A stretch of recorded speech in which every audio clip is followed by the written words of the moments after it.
deadliest storms in U.S. history.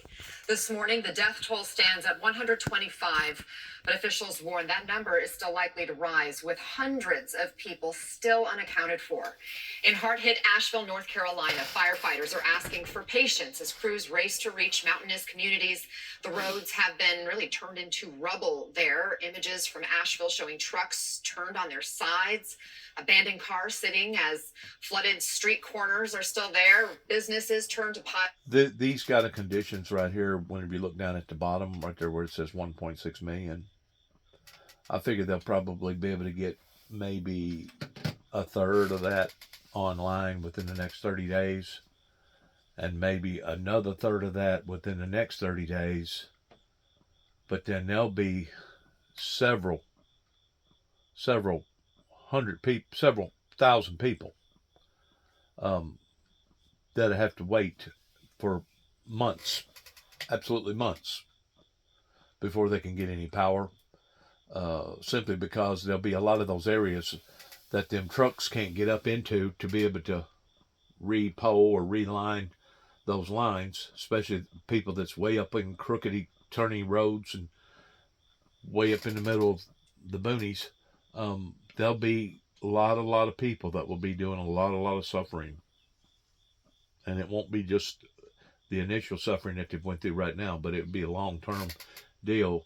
And I don't want to bring bad news. I don't want to be the bad news bearer, but I do want to confront people in the right way, because I've dealt with these type of catastrophes before. And this one here, it ranks above, or right at there with Katrina, or some of the most biggest storms that's ever hit. They're still looking for lost people.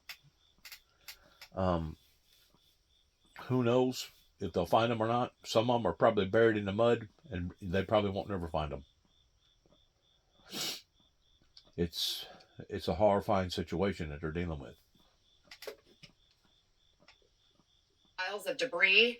NBC's George Solis is on the ground in hard-hit Asheville, North Carolina for us. George, we see the rescue crews, the cleanup crews there behind you. Where do these efforts stand this morning? Hey, good morning, Anna. Despair and desperation is really one of the best ways to characterize what we've been seeing here on the ground here. A necessity being met. This is actually a water distribution site here in the city of Asheville. Residents telling me that is among their biggest needs right now. So people are able to come here and fill up 5 gallons at a time at the 6,000-gallon tanker here. This morning, this line was around the corner here. People have been coming and going now at this hour. And right here, if you don't have a container, they actually have these little gallons, makeshift gallons that you can take home. Have been asking about the federal response here. We did speak with the FEMA administrator yesterday, who said they are here. They have 1,200 personnel that are on the ground dispersed through this region. They are trying to get to everyone as fast as they can. The administrator telling me they're not going to sugarcoat it. They know this is a heavy lift here in this community. I asked her point blank if her commitment was to reach every one of these impacted areas, and she said yes. And of course, I pressed her on where these resources are, because that has been the one complaint that we've heard from so many of these residents. Where are they? Where are they? And she's told me point blank, look, we really need people to tell us where this need is, and we will go there. Of course, when we ask residents about that and tell them about that, they say, well, look, part of our problem here is also our cell phone communications, which have been spotty at best. That has been improving. So we have seen at least a little bit of change in that direction. Water is also starting to recede, which is obviously a positive. But when you look at the destruction here left behind, it is possibly so much more here than anyone could have imagined with this system. But again, you are starting to see those pockets of help and relief. And again, FEMA's commitment, they are here on the ground trying to get aid to those people as quickly as possible. Anna. I can only imagine the anguish so many people who live there are feeling right now, the desperation that you've described in terms of people's mental state of being. What is your sense on how folks are holding up? Yeah, Anna, well, a lot of people are just still in shock and disbelief. We were in the River Arts District yesterday, which is such a central point of tourism here. That has been completely wiped out. We actually talked to a number of business owners who got there for the first time, and one woman on the verge of tears. She actually tried to reach out to her insurance company because that was the only thing she could think to do. And all, of course, they could do at this point is just get their information. They're actually dealing with people trying to loot some of these businesses that have been ravaged. So they're dealing with that as well. Did you hear what he just said? people trying to loot, steal, take over, make heyday. You may ask yourself a question: does it got any decency about them at all? How in the world could anybody, or would anybody, be willing to do something like that in these dire extremes that we're looking at right here? Well, humanity's always had a sector of bad, no matter in what predicament that they've been in throughout other generations, and even back before they finally made it a law in stopping grave robbers. Who would have ever thought that somebody would have been willing to have dug up somebody's grave just to maybe got their gold filling out of their teeth or something? But it happened. You got people that don't have no morals whatsoever, and they will take advantage of people during situations like this. I guarantee you they will. They don't have a heart. They're as cold as a cucumber whenever it comes to them caring about humanity. And of course, this is just my personal belief that whenever somebody is doing something incredibly heinous in a situation like this, I personally think it should be dealt with on the same level of somebody that is speeding through a school zone. That whenever you're speeding in a school zone, automatically the ticket doubles, the fine doubles, the punishment doubles, and etc. And I don't know what that they would do if you got caught twice doing it or 3 times doing it. As far as speeding in a school zone, I'm pretty sure that it would even become even harsher of somebody that was that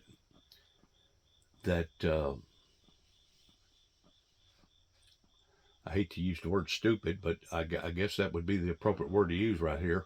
Somebody that would be that stupid to continue to keep driving through a school zone and getting tickets.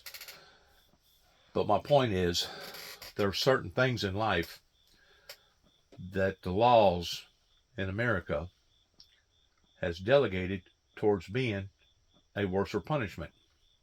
To me, this is one of them. If you get caught doing something that you're not supposed to be doing, as far as stealing or taking advantage of elderly people or going in and making promises to people and getting a check, and the next thing you know, you've ditched the contract and you never did show back up. Whenever you do get caught, and you will be caught, I think the punishment should be twice as harsh in an individual with a situation like this than it would be just pertaining to just normal crime. It'd be the same difference as if you drove into an area like this and started with a whole unit of ice, and people needed ice, desperately needed ice. And the only way that you was going to let them have this ice would be, oh, you got to pay me $20 a bag for this ice. Start gouging people. And there's thousands of different ways that you can gouge people in situations like this, other than driving up there with a truckload of ice. I mean, you're going to have merchants. You're going to have other areas around there that's going to have supplies. It's going to have resources that these people are going to need. And some of those people are probably going to hike up their prices, making heyday on what's going on. And I hate to say that, but they probably will. Just like the hotels, you know good and well, the hotels around in that area are probably already completely full. Well, you have a lot of those hotel owners that take advantage of this, and rather than charge $80 a night, now they'll be charging $100 a night. Or maybe even more. I'm just using that for an illustration. You may have a very few that would actually lower their prices and say, you know what, I ordinarily get $80 a night, but I'm going to charge you $55 a night or $45 a night until we get over this rough edge. You may have a few out there that would be willing to do that, but it would be very few. It would be very, very few. I'm telling you, we're dealing with a very callous, harsh situation. And I've seen this again and again and again, working through other catastrophes, that you'll have two groups of people that will merge from something like this. You'll have one group of people that will become humble, that will become loyal, that will become thankful, that will just about be willing to do any and everything to get the show back on the road again. Then you'll have another group of people that would despise these people that feels that way about love and grace and mercy, because they've already become bitter in their hearts towards wanting to blame God for everything rather than blaming themselves, or rather than blaming the true perpetrator, which is Lucifer, the supernatural evil spirit that has deceived mankind in allowing for this to get in this type of predicament on planet Earth. You know, you got the blind leading the blind, and you got people that are pointing their finger in the wrong direction towards trying to say, well, it wasn't my fault. I was doing everything according. Well, you know, bad things happen to good people. Bad things happen to good people. And sometimes there's really not a true logical answer in what has occurred or why it occurred. The fact of the matter is, you just got to pick up the pieces the best that you can and move on. And I know that that's a whole lot more difficult in doing than it is just saying it. But that's basically what you got to do. You got to really toughen up. You got to pull up your bootstraps. And no matter what the losses is, you just got to go on with your own life and go on with the people's lives around you that you can help and confront and be a part of, and just, you know, try to get over it. Try to get over it the best you can. And some of these people won't never get over this. And keep in mind, you're just looking basically at one area right there in one town, Asheville, North Carolina, and you've got damages spread from A to Z all up and down on the east side of the Appalachian Mountains, and then you can go to the west side of the Appalachian Mountains over towards Tennessee, and you got all kinds of damage from A to Z over there too. Not counting the damage that you got in South Carolina, not counting the damage that you got in Georgia, not counting the damage that you got in Florida. This will be one of the biggest storms.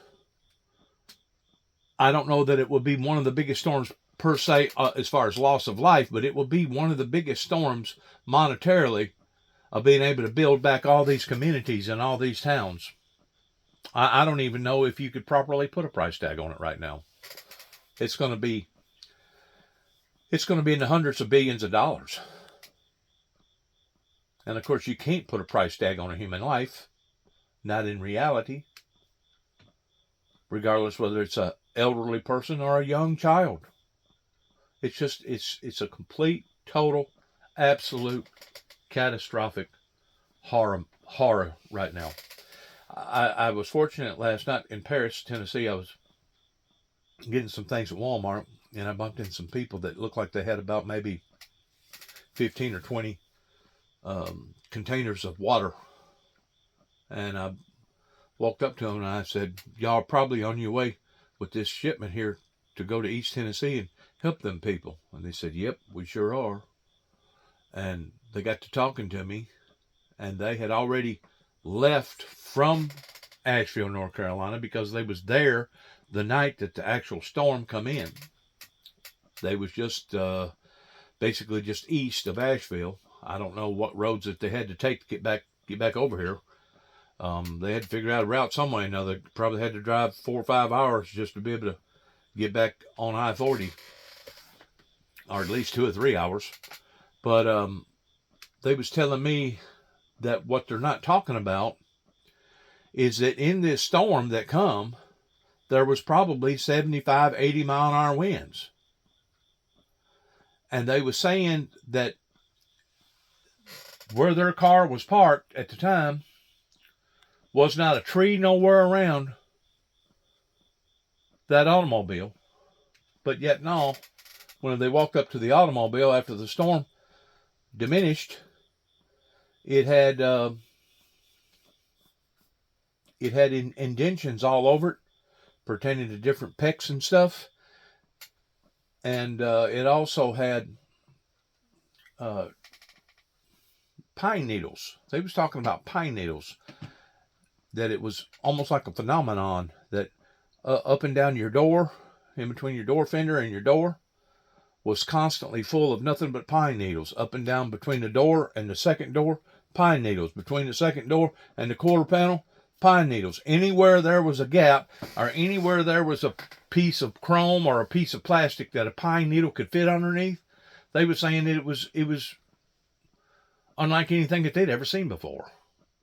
That their car basically looked like something out of some sort of a movie with all these pine needles sticking out of it. And I'm pretty sure that what they've told me, they had no reason to lie about. They was with some business up around Paris that was basically financing them to get that water, and I think that there was a big shipment fixing to leave out either last night or this morning, heading that way to be able to help the needy. And I couldn't thank them enough. I couldn't shake their hands enough and thank them enough towards them doing what that they was doing, because this is a time of need. This is not a time of greed. This is a time of need, and this is a time to where I wish that I could, get back on the front lines with a chainsaw or a scoop or a brush or help drag debris out of somebody's yard or out of the road, or be able to hold somebody's hand and counsel with them and tell them that there is hope for a better tomorrow if you just hang on, that there is hope coming, that there is help coming. I mean, it is so crucial in this time of need right now. It is so imperative that people act like true people. And I wanted to thank those people, and I told them that I would make mention of me bumping into them on one of my social media platforms. As well. Luckily, there's been a lot of local and state response here as well, from outside agencies coming in to protect and do everything that they can to make sure people stay out of harm's way as well. So we can't really not include that in some of our reporting here. So again, the situation is still very dire here. This is a crisis here on the ground that is seeming to get worse before it gets better. But again, pockets of hope and a lot of resiliency, people here coming together to share resources wherever they can get them to try and help one another out in this community. George Solis, thank you. Please send our best, our thoughts, our prayers with you to those folks there. And joining us now, Department of Homeland Security Secretary Alejandro Mayorkas, who oversees FEMA. Mr. Secretary, thanks so much for taking the time this morning. The death toll, as we mentioned, stands at 125 from Helene, but hundreds of people are still unaccounted for. Where do your efforts stand to reach those communities that are still cut off? Now, before he speaks, I want to say that as bad as what it is, and it's horrible. It really is. Any major catastrophe like this is horrible. But as bad as what it is, you need to be thankful that you're in America. Because if you was in some of these other countries, especially some of these banana republic countries or whatever, these communist controlled countries, your survival would drastically decline because of the environment that you was in at that time. Whenever that catastrophe hit, I use an example. Whenever in Pakistan, they had a lot of flooding back about 4 or 5 years ago, and I think it flooded like something like 10 million people or something like that. It was awful. I don't know how many people that it actually drowned it. I just know that it was so bad that they couldn't even bury the dead because the water was so intense. But whenever you're dealing with poor countries that are already struggling before anything like this ever occurs, you talk about dire situations. Kind of like what's going on right now over there in the Middle East with all them children and starvation and famine and diseases and everything else. You better thank God that you're in America, because at least we know, or at least we try to put forth a good foot. We'll brush aside the bad and deal with them as they come, but at least we as a civilized society try to help those in dire need during the time that they're in this predicament. To where in a lot of countries, it's not so much that they can't do it. Excuse me, let me back up. In a lot of these countries, it's not so much that they won't do it, but it falls under the pretense that they can't do it. If that makes any sense. Because, I mean, if everybody's strained, and now you got a catastrophe on top of people that's already in dire need, it just adds insult to misery. So thank God that you're in America in an event like this, in which you wish that you was never involved in an event like this, and this is part of the evaluations that I've made with the Bible that Christ talked about, that in the last days to pray that you're either worthy to escape these things that's going to be befallen up here upon to the earth, or pray that you can endure them, one way or the other, indicating that things would be falling up onto humanity in these final remaining last days. This is not an easy thing to deal with, towards either being a messenger or a minister, or some sort of a mission or mission field or whatever. These are not easy things to deal with, and this is really strenuous on people's emotions. It's strenuous on people's finances. It's strenuous on people's relationships. It's strenuous. And this is a time that we need to bond together through Christ, because that's going to be the only thing that's going to get us through this. Anna, you and George captured so poignantly the level of anguish that Helene has caused. Our prayers are with those who are struggling, those who have lost loved ones. Our focus right now is on search and rescue. We have more than 1,200 personnel at all levels of government focused on search and rescue operations. We are also undertaking debris removal where we can, where the terrain allows us to do so. We have 4,500 federal personnel alone, approximately 6,000 National Guard. This is an extraordinary effort on the part of first responders to save lives, rescue individuals, to really respond to the immediate aftermath of such a devastating and historically devastating hurricane. And then we will turn to rebuilding, but we are not there right now. So you're still in that search and rescue mode, it sounds like. Some residents in these impacted communities are telling us that they feel like the local and the federal government was caught flat-footed.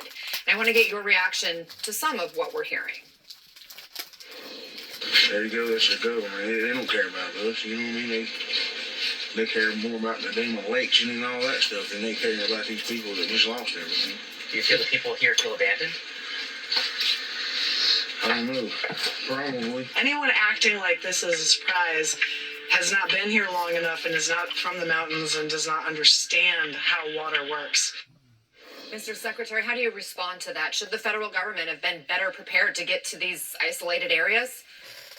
Our first priority is the well-being of people, Anna. That is absolutely critical, and we are executing on that accordingly.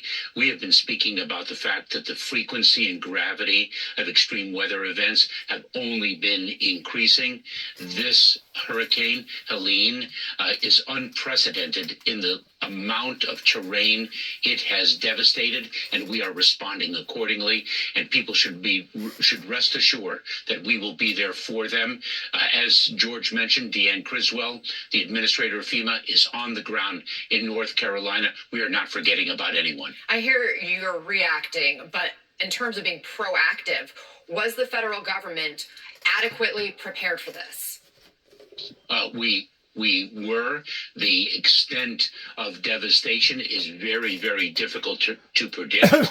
No one expected Hurricane Helene to actually traverse the amount of land it has indeed covered, but we are responding accordingly. We have been speaking about the need to prepare for extreme weather events for years now. What kinds of resources are available right now, especially for these areas that don't have power? Some don't have running water or don't have clean water for drinking, for bathing. They don't have cell service still. So we are dealing with some very remote areas, which we are reaching. We have improved communications. We have deployed, I think, approximately 50 Starlink satellite systems to improve responder communications. We have distributed 1.9 million ready-to-eat meals. We have distributed 1 million liters of water. And when I say we, this is the federal government, but we also are working with our state and local partners. The National Guard, World Central Kitchen is coming to assistance. This is an all-of-society effort to deal with what is clearly an all-of-society level of devastation. And I'm sure that he probably only mentioned maybe 0.5% pertaining to the people that's on their way right now, hands-on, to be able to deal with something on this level. I mean, whenever I was in Graves County, Kentucky, pertaining to the ice storm, there was a group of people out of Atlanta, Georgia, pertaining to a crisis outfit that I really admired, because they had two 18-wheelers pulled up in a parking lot and basically opened up one side or the other and turned it into a complete portable kitchen. They had pots and pans that I didn't even think they made, a pot that big, that probably hold, I'm going to say, 25 or 30 gallons of peas, or 25 or 30 gallons of corn, or 25, 30 gallons of chili or whatever. I ain't never seen pots and pans that big. And I was honored to be able to meet up with this group of people and take on the responsibility of being able to help them in every way that I could, just like whenever I worked the Katrina damage, or I've gone to other tornado catastrophes and helped by taking chainsaws and cutting trees down, or dragging debris out, or doing whatever. I mean, these are very critical times right now that they're in.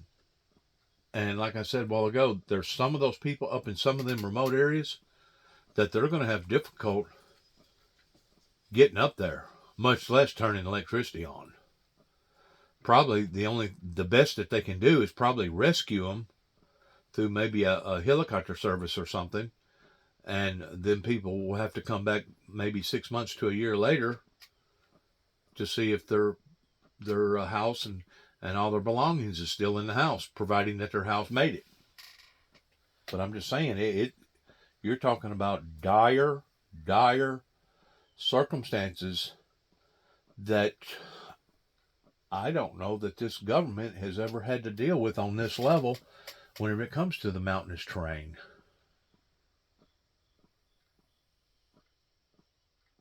But, you know, to be open-eyed rather than to be blindsided, not only does the government needs to be prepared, but we the people need to be prepared. You need to have a certain amount of money in case all electricity's down. You can't get to an ATM machine. Credit cards won't work, or ATM cards won't work. You had to have a certain amount of water. You need to have a certain amount of groceries stored up. I mean, these are things that you have been told about from Homeland Security, like he was talking about, for years.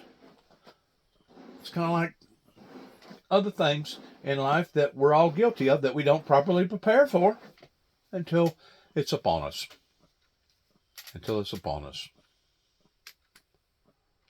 You've heard former President Trump has been criticizing President Biden's response to the storm, including falsely claiming the president hadn't spoken with Georgia's governor. Here's some of what we've heard. The governor needs to, he's been trying to get them, and I'm sure they're going to come through. But he's been calling. You know, they're being treated very badly in the Republican areas, right? He is lying. Let me get this straight. He's lying. And the governor told him he was lying. But I don't care about what he says about me. But I care what he communicates to the people that are in need. He implies that we're not doing everything possible. We are. We are. We should know Governor Kemp says he spoke with the president, and he said that even before Trump made those comments we played. But Mr. Secretary, what do you see as the impact of politicizing this? I won't speak about a candidate's remarks. We are focused on the well-being of people.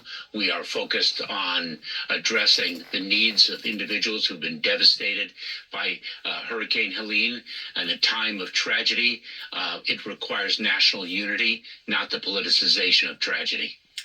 Secretary Alejandro Mayorkas, thank you for being with us and sharing your administration's efforts to help the folks who are really hurting right now from Helene. Thank you. Thank you, Anna. Up next, we are going to turn back to the Middle East, where tensions are high as the U.S. alerts Israel to an imminent Iranian missile threat. Stay close.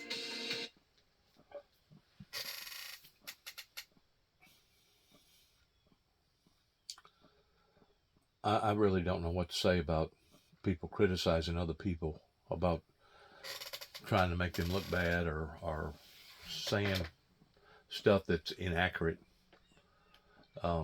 If it is accurate, shame on them.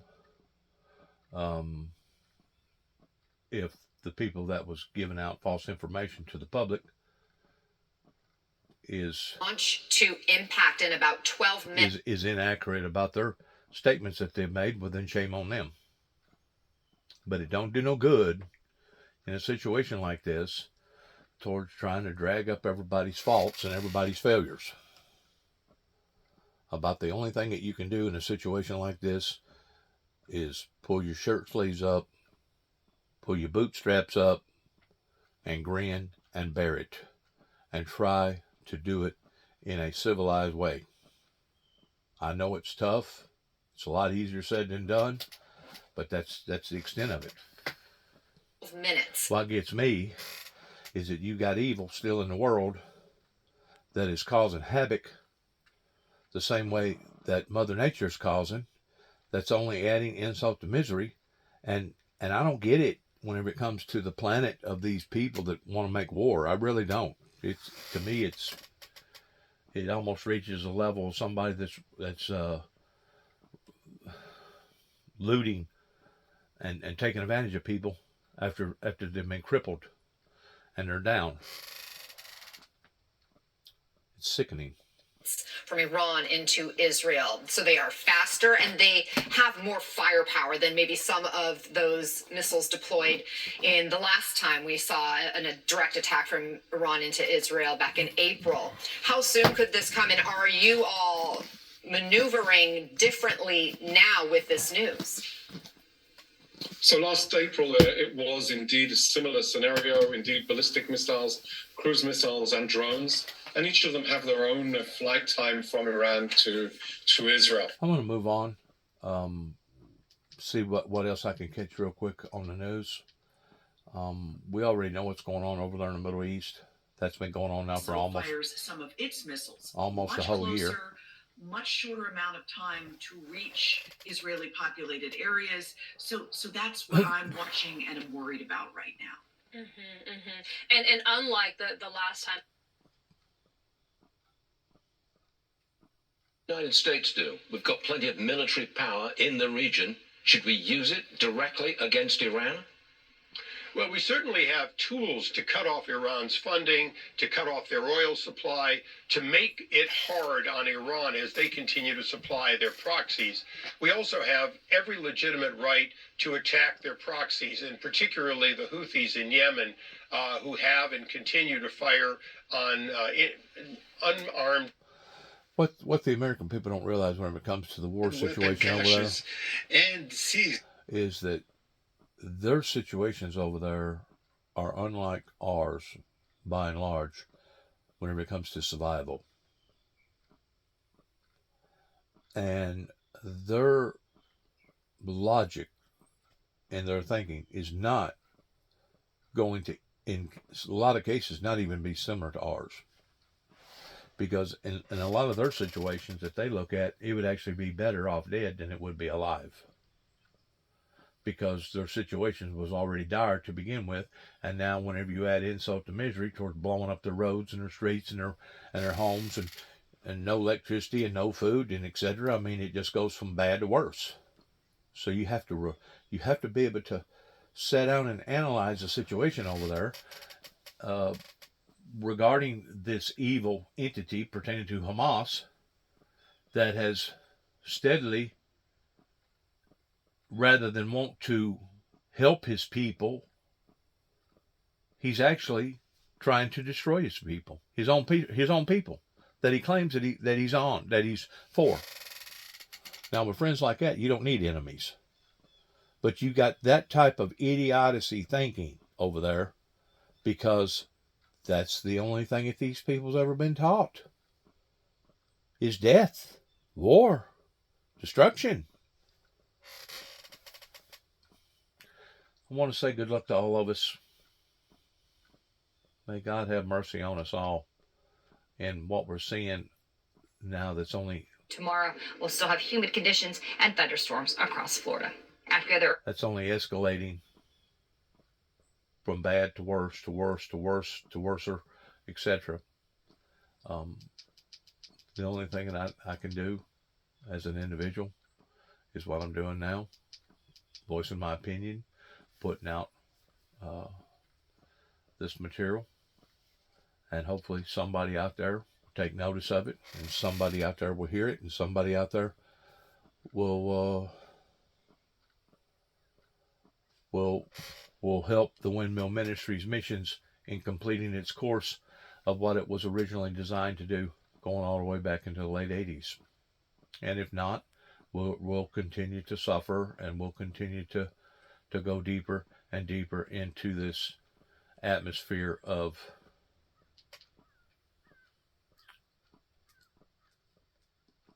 hardship. In Plains, you ordered your groceries and had Plains Mercantile Company bought your clothes and things, and they would order the groceries. They would send the groceries to the house. My daddy paid for it all. And when he was on his deathbed, he called us all in and children, and told my mother that she wanted him to sell the farm if she had to, because she wanted us to all go to school. And I think so I don't know. I'm sure she sold the farm, but the next year her mother died. She was an only child, and Mama died. We had no idea she was sick, and my grandfather went out, lived on a farm outside of town, went out to milk the cows, and when he came back in, she was leaning over, she was tying a shoe, dead in the chair. And somebody called my mother 11 months after my daddy died. And we'd been depending on them so much, and said, your mother died this morning. I mean, it just, I can't imagine anybody doing that to her. I was getting ready to go to school, and I heard her screaming in the hall where the telephone was. And it was tough. My mother went to school, she worked in a grocery store, and then she worked in the school lunchroom. And then when I was still in high school, she got a job in the post office and worked there the rest of it until she had to retire. And she had to retire at age 70. It was the law. And I was campaigning. This was 1975. Christmas, because her birthday is Christmas Eve. And on her birthday, she had to retire. So I was campaigning. I went campaigning after Christmas. I came back home, and my brother called me as soon as I got home and said, go to see Mother. She cried all week long. So I went to see her. And I said, Mother, she had to get up and be at work every morning at 7 o'clock. And then she had to come back late in the afternoon. But my grandfather came to live with us when my grandmother died. And so my mother had flexible hours because the postmaster didn't want to get up early, and he didn't want to stay late. But anyway, I said, Mother, don't you enjoy just being able to sleep in the night? She says, it's not that. It's just that nobody thinks I can do good work anymore. So that made an impression on me. And then, so when Jimmy was president, I did work with aging. I became interested in them working with mental illnesses too, because there were no doctors to care for people with mental illness, and actually no geriatric doctors. But he passed an age discrimination law, and people in the federal government could work as long as they wanted to, and people outside could work until they were 75. So I worked a lot on elderly. Rosalind Carter, you have always been a political partner to your husband. Is that a fair statement? I've been a partner. I would call it a partner. He was in the Navy for 7 years. After we got married, we had 3 boys, and the first 2 years, after the first year, I had 1 baby, and he was gone for 2 years. He was on battleships. Back then, you had to serve 2 years before you could go to the Air Force at submarines. And he was gone from Monday to Thursday every week and had duty on one night. I had to take care of everything. And then we got home, and I began working in the farm supply business. I knew more in books very soon than he did. And I think that's when we really developed this really good partnership. I could say, don't buy corn anymore. We make losing money on it. I could advise him. And it just developed into a really wonderful partnership. And so when I didn't campaign when he ran for the Senate. I kept the business while he campaigned. But then when I campaigned when he ran for governor. Was the first time I campaigned. But then when he got... This is Miss Carter that was married to Jimmy Carter, a prior president. Jimmy Carter's 100-year birthday is today, is the only reason why that I wanted to touch base on listening to her a little bit. Miss Carter, she passed away last year.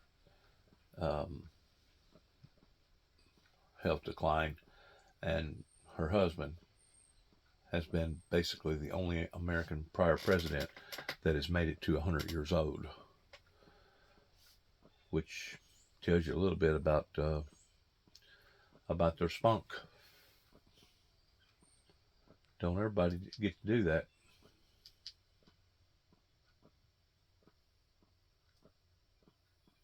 That decision. Now, before this announcement, Pentagon Deputy Press Secretary Sabrina Singh had told reporters that there are going to be a few thousand more U.S. forces headed to the Middle East. That would bring the total amount of... A few thousand more.